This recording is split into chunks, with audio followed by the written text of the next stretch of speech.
오늘 이 마태복음 이 마지막 자 24절부터 27절까지의 내용은요, 집을 짓는 자가 어떤 집을 지어야 하느냐라는 내용의 이야기예요. 그리고 28절부터 29절은 이야, 이 말씀이 석인관들과 같지 않고 권위 있는 사람 같더라 라는 말씀으로 사람들이 예수님의 말씀을 평가하는 말씀이에요. 결국에는 이 두 가지는 사실은 결론에 해당이 되는 이야기입니다. 근데 이 말씀을 보려면요, 사실은 이 말씀만 보면 안 돼요. 이 결론이잖아요. 결론이니까 어디서부터 이거는 짚고 넘어가야 되냐면 마태복음 5장 1절부터의 이야기의 결론이 아닌 거예요. 무슨 말인지 아시죠? 그러니까 마태복음 1장에서부터 7장까지의 말씀은 산상수훈, 산에서 무리들에게, 제자들에게 가르치신 하나님의 교훈인데, 이 교훈을 우리가 어떻게 받아들여야 할 것인가에 대한 이야기를 예수님은 지금 하고 계신 거예요. 마태복음 5장부터 7장까지 예수님은요, 이 산상수훈을 통해서 알리고자 하신 건 딱 하나예요. 뭐냐면 하나님 나라의 본질이 뭐냐라는 거예요. 하나님 나라, 천국의 본질이 뭐냐, 이 천국에 들어갈 자가 누구냐, 천국 백성이 누구냐, 그러니까 천국에 대한 이야기인 거예요. 그러니까 우리는 죽어서 가는 천국만 천국이라고 생각하는데, 예수님은 그게 아니라 오늘 하나님의 말씀이 임하는 이 순간이 우리의 천국이다라는 이야기를 해주고 싶으신 거예요. 그 말씀이 선포가 되니까 이 말씀을 들은 무리라고 해서 무리들이 놀라서 이렇게 말했다는 거예요. 그 가르침은 권위 있는 자 같고 서기관들과 같지 않았다. 이게 권위 있는 자라는 말은 하나님의 능력이 임한 자, 하나님께서 함께한 자, 그걸 권위 있는 자라고 얘기하는 거예요. 예. 권위주의의 권위는 스스로 나의 권위를 높여서 사람들을 억압하든지 다스리든지 하는 걸 권위주의라고 얘기하는 거고, 권위 있는 자는 하늘에서 그 권위를 내려준 자를 얘기하는 거예요. 예. 예수님의 말씀은 서기관들과 같지 않았다는 이야기는 단순하게 율법을 해석하거나 종교적 지식을 주입하려고 하지 않았다라는 얘기를 하고 있는 겁니다. 그 말씀은 하나님 말씀 그 자체였다.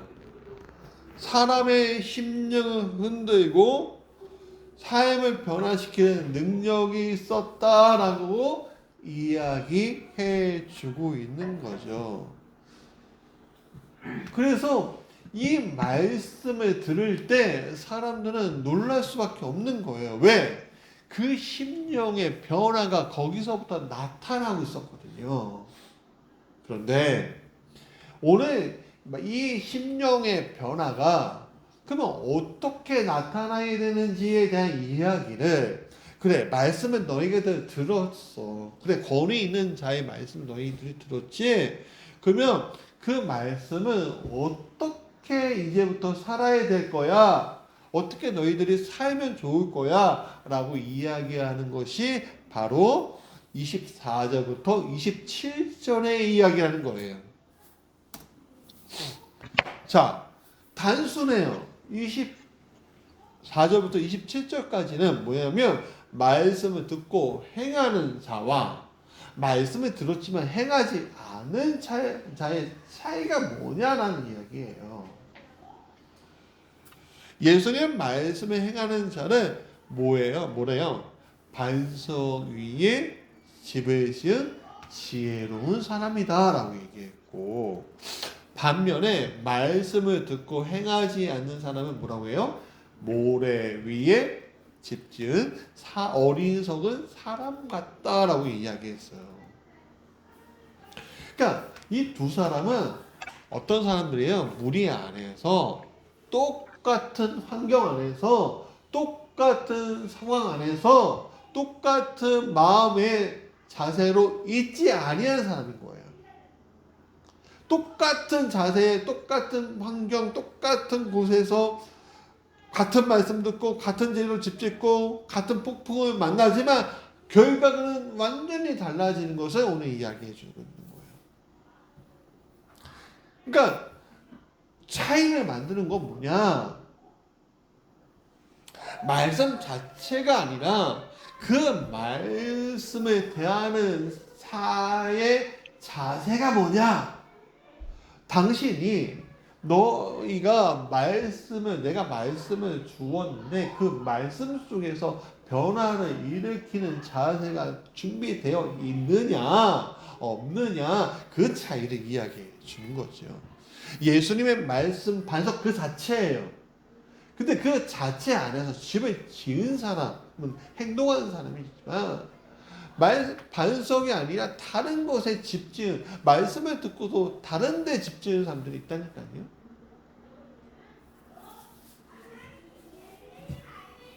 그래서 오늘 본문은 우리 예수님은 이렇게 묻는 거예요. 너희가 내 말과 이야기한 이야기 들었잖아? 그러면 내 말씀 위에서 집 지을래? 아니면 너희들이 그동안 가지고 있었던 그 가치관에서 계속 집을 지을래? 또 말씀이 같이 있는데 너 말씀 위에서 집 지을래? 행동해 볼래? 아니면 집도 안 짓고 그냥 가만히 있어 볼래? 그런 이야기가 마찬가지인 거죠. 사실 제게도 이 말씀을 들으면서 제 마음 가운데 움직이는 말씀이 있었어요. 뭐냐면 너가 32번의 산상수훈의 이야기를 말씀을 나눴지만 그 말씀이 정말 권위 있는 자의 말씀과 같았느냐 라는 질문을 하시더라고요. 너무 좀 제 자신에 대해서 아쉽더라고요. 그럼 솔직한 고백이에요. 주님, 제가 설교를 했지만 이 설교 속에서 나는 정말 믿고서 설교한 겁니까? 믿지 않고 설교한 거 아니에요? 고민을 많이 해봤어요. 다행히 그렇지는 않더라고요. 자, 그렇다면 이야기를 좀 더 깊게 가보죠. 같이 읽어볼까요? 시작. 말씀으로만 들을 때는 무리로 끝나는 것이다 라는 거예요. 여러분, 오늘 우리는요 정말 말씀의 홍수 그 시대예요. 좋은 말들이 너무 많아요. 그렇죠? 좋은 말씀을 언제나 어디서나 들을 수 있는 시대에 살고 있죠. 사람들은 좋은 설교 쫓아다니고요, 좋은 강연도 쫓아다녀요. 좋은 글을 찾아다녀요. 그렇지 않아요? 그리고 감동을 받아요. 그리고 스스로 은혜 받았다고 해요. 사실 하나님 말씀만 사람 변화시키는 게 아니에요. 예? 좋은 글들도 사람을 변화시켜요. 예? 그리고 내가 감동받았어, 은혜 받았어, 그런 얘기 한단 말이에요. 우리는 우리 스스로만 이렇게 얘기하지 말자고 보편적으로 그렇다는 거예요. 그런데 문제는 그 감동이 삶의 변화로 이어지지 않을 때가 너무 많다는 거예요. 듣기는 하려도 이게 소화가 안 돼서 내뱉어지는 것들이 있잖아요. 우리가 음식 먹을 때 소화가 잘 되면 어디로 나와야 돼요? 몸의 에너지로 나오고 찌꺼기 밑으로 배출해야 되는데 어떤 사람은 잘 먹었는데 그냥 뱉어내는 사람이 있는 거예요. 음식 먹을 때. 근데 많은 사람들이 이상하게도 이걸 먹고서 에너지를 만드는 것이 아니라 그 찌꺼기를 배출하는 것이 아니라 그냥 토해내는 경우들이 굉장히 많다라는 것을 오늘 이야기해 주고 있다는 거죠. 예수님의 공생애 때에도 많은 사람들이 예수님 따라다녔죠. 그들은 하나님의 말씀을 예수님의 음성으로 직접 들은 사람들이었어요. 그리고 예수님의 기적과 능력을 직접 봤죠. 얼마나 세상적으로 이야기할 때 운이 좋은 사람들이에요. 저도 2000년 전 예수님을 만나면 참 좋겠다. 그 예수님을 만나면 정말 그 기적들 눈앞에서 그 말씀들 그 자리에서 들으면 얼마나 좋을까라는 생각이 들어요. 그러나 예수님이 십자가를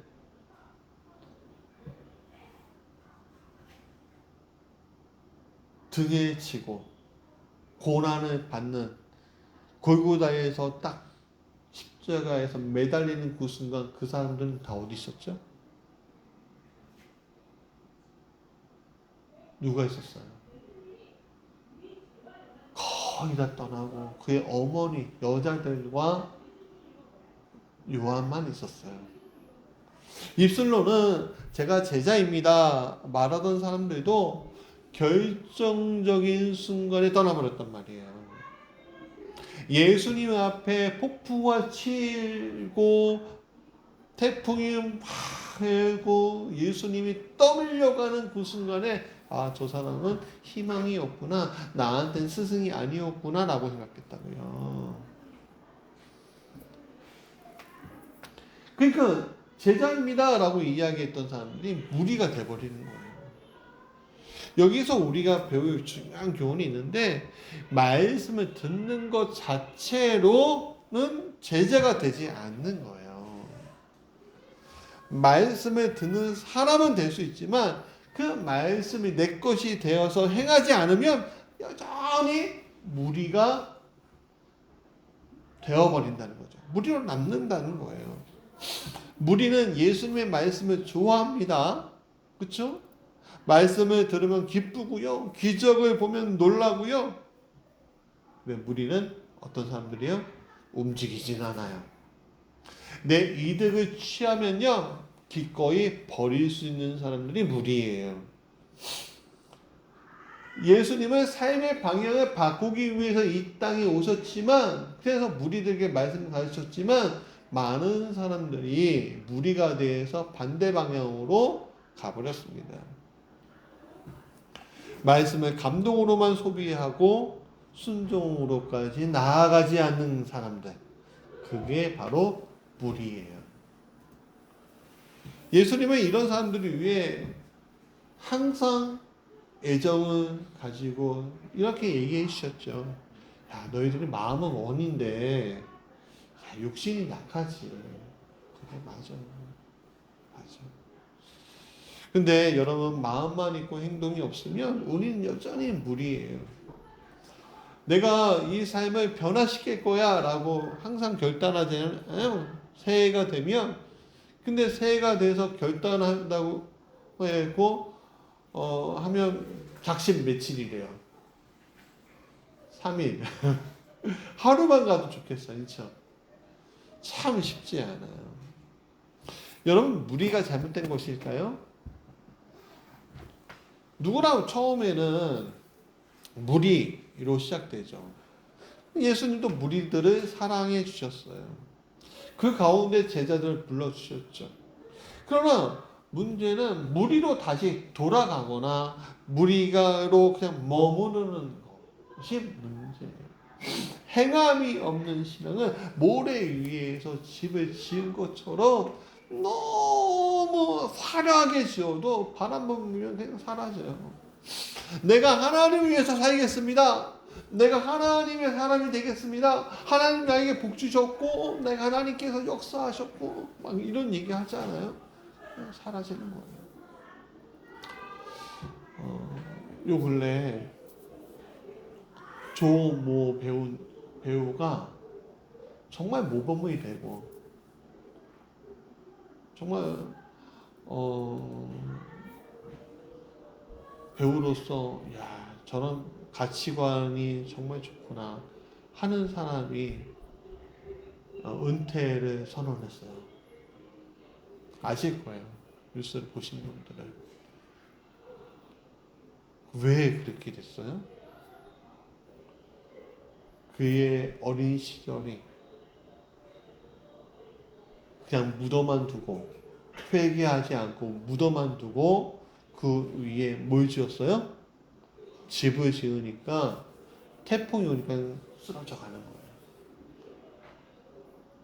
여러분 예수님이란 반석 위에 세우지 않는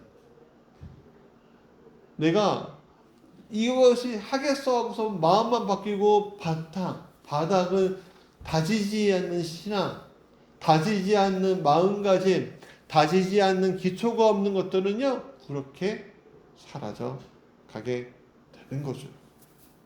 오늘날 교회 안에서 참 이 마른 땅 반석 위에 세운 설교가 아니라 신앙의 본질보다는 번역만을 강조하는 메시지가 종종 들려와요. 제가 여의도에 있는 큰 교회를 지나가다가 잠시 들렸는데 거기에 담임 목사, 당회장 목사님이 책이 있는데 책 제목이 절대 긍정 이런 책이에요.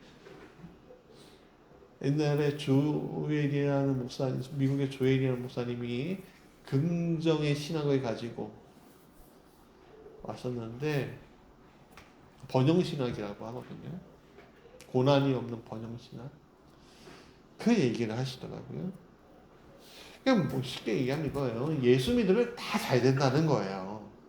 고난도 없고 아픈 것도 치유되고 슬픔도 없고 슬픔 가지고 있으면 예수 안 믿는 거고 아프면 예수 안 믿는 거고 뭐 이렇게 성공해야지만 된다. 성통하면 된다. 뭐 이런 이야기를 해요. 물론 하나님 우리에게 복 주시는 분이잖아요. 그러나 복만 강조하게 되면 예수님께서 왜 우리를 위해서 십자가를 지셨지? 그런 그거에 대한 진실을 그냥 묻어둬 버려요. 여러분, 예수님의 십자가는 우리에게 편안한 삶을 약속하신 십자가가 아니에요. 여러분, 예수 믿는다고 세상적인 복이 우리에게 막 임한다? 형통한다? 그럴 수 있죠. 그럼 좋겠어요. 우리 모두가 다. 저도 마찬가지예요. 저도 20, 30명 목회하는 게 아니라 10만 명, 100만 명 앞에서 설교하는 목회자가 되고 싶지 않겠어요? 그렇지 않습니까? 사람의 욕심이라는 건 한도 끝도 없어요. 네. 근데 예수님의 십자가는 그걸 얘기하지 않아요. 우리에게 편안한 삶의 이정표가 십자가가 아니에요. 십자가는 고난 자체예요. 우리의 신앙의 본질을 깨닫는다면 내가 그 십자가를 지겠다고 나설 수 있는 사람이 되는 거예요. 그게 십자가예요. 근데 그 십자가 통과면요, 번영 성공의 목적이 아닌데 번영 성공이 그냥 눈앞에 그냥 펼쳐져 있어요. 왜? 그걸 가지고 잘 먹고 잘 살라고? 아니요. 하나님 나라 위해서 쓰라고. 그거 없어도 돼요.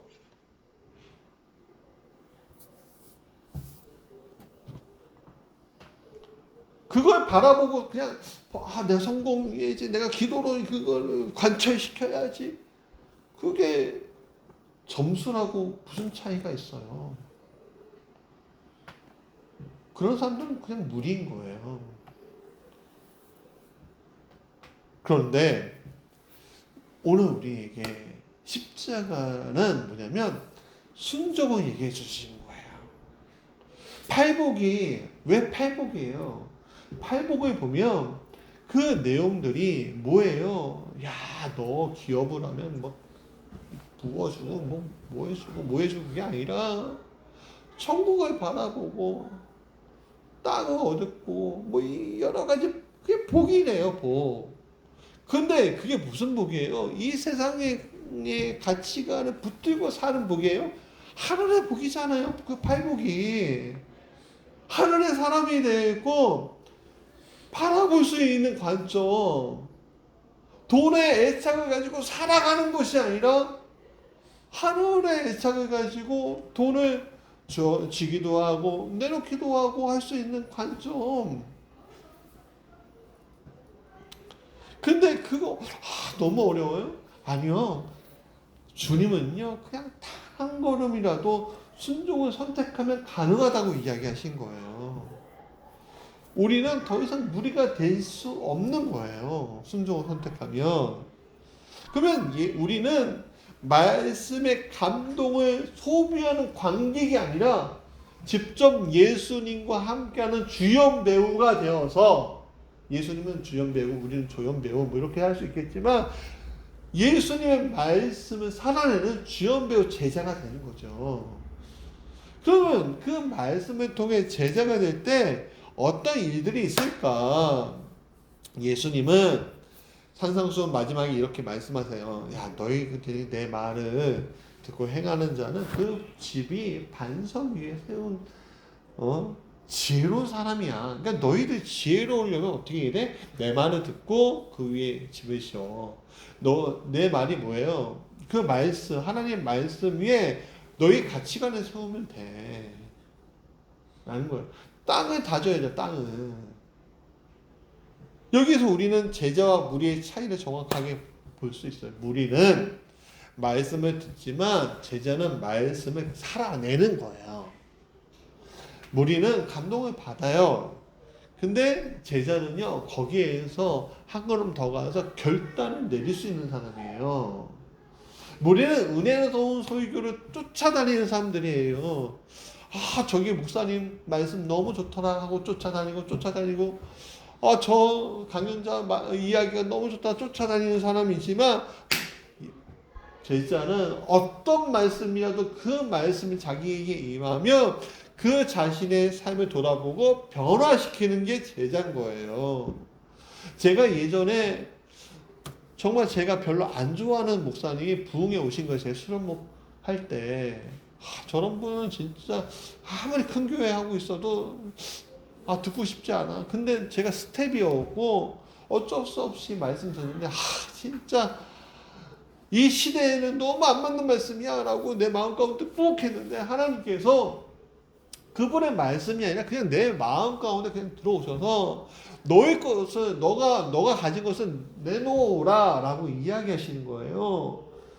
근데 수련목 때 그때 월급이 120만 원 받을 때였거든요. 돈이 어딨어요. 11조 내면 100만 원이에요. 그때 큰아이 찬이 클 때였거든요. 막 나올 때. 근데 내 것을 내놓으래요. 돈이요? 아니. 뭐가 있네요. 그거 있잖니. 제가 2만 원씩 모아갖고 60만 원 만들어 놓은 청약통장이요. 그래, 그러시는 거예요. 근데 또 한 마음 주시는 거예요. 그분이 목사님이 주신 마음이 아니에요. 목사님이 통장을 바쳐라. 그게 아니에요. 하나님 말씀을 그냥 마음에 주신 거예요. 또 이때 주님 뭐가 있어요? 저 아무것도 없는데요.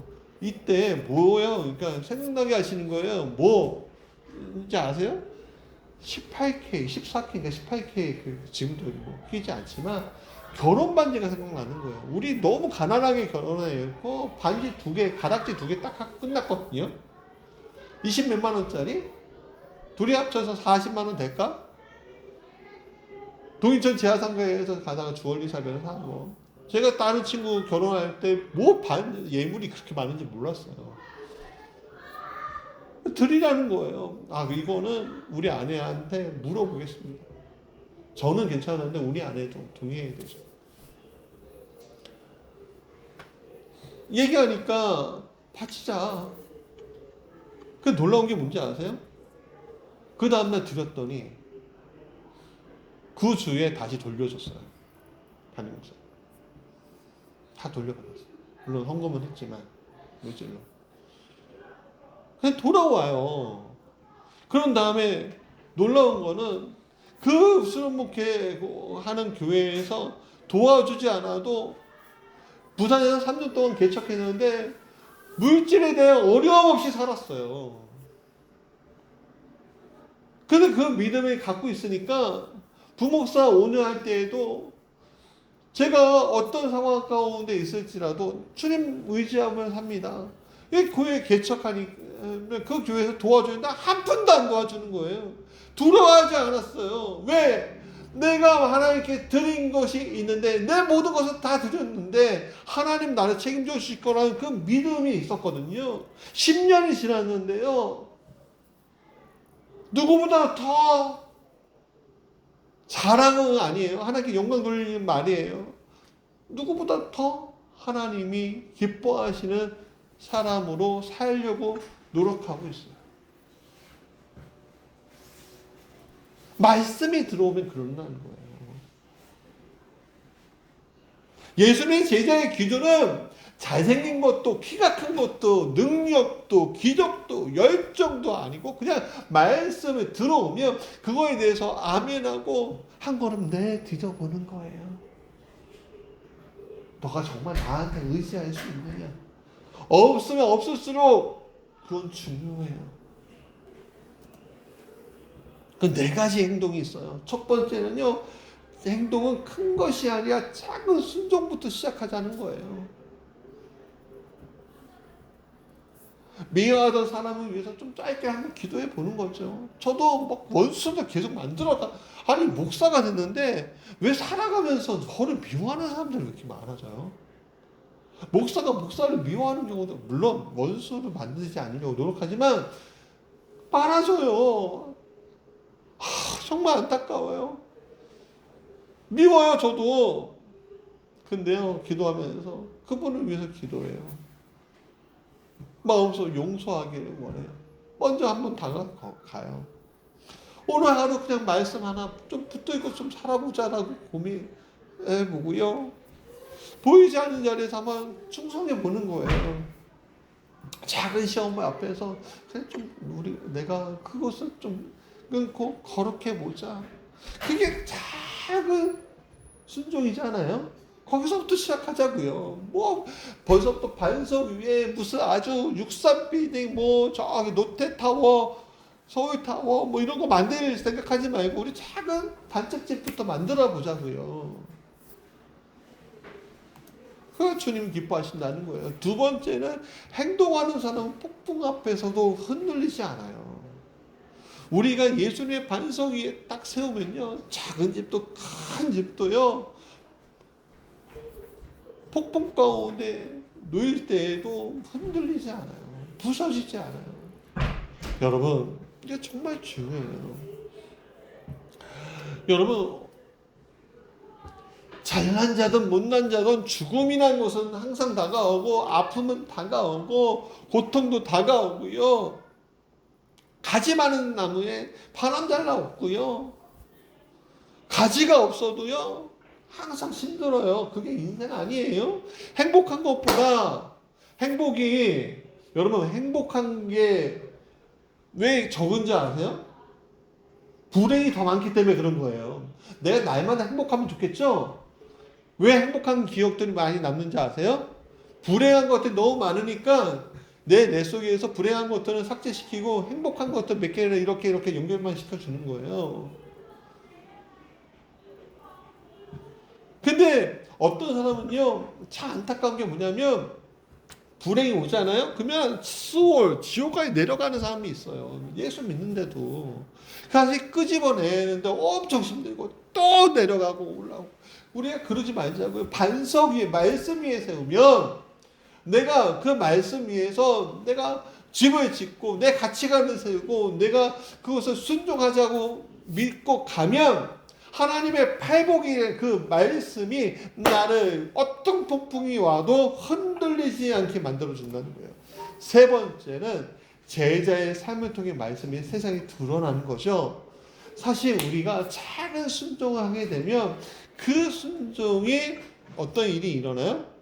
놀랍게도 저 사람과 나를 관계를 회복시켜주고 내 안에 용서되는 마음이 생기고요.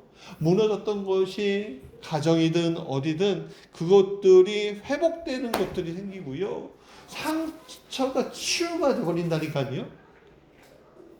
여러분들 가운데 경험하시잖아요.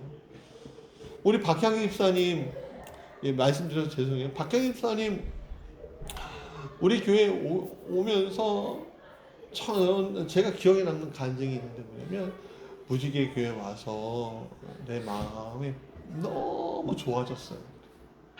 행복해졌어요. 지금도 그래요? 그런 거예요. 왜 그러냐면 우리 집사님 마음에 상처돼 있으셨거든요.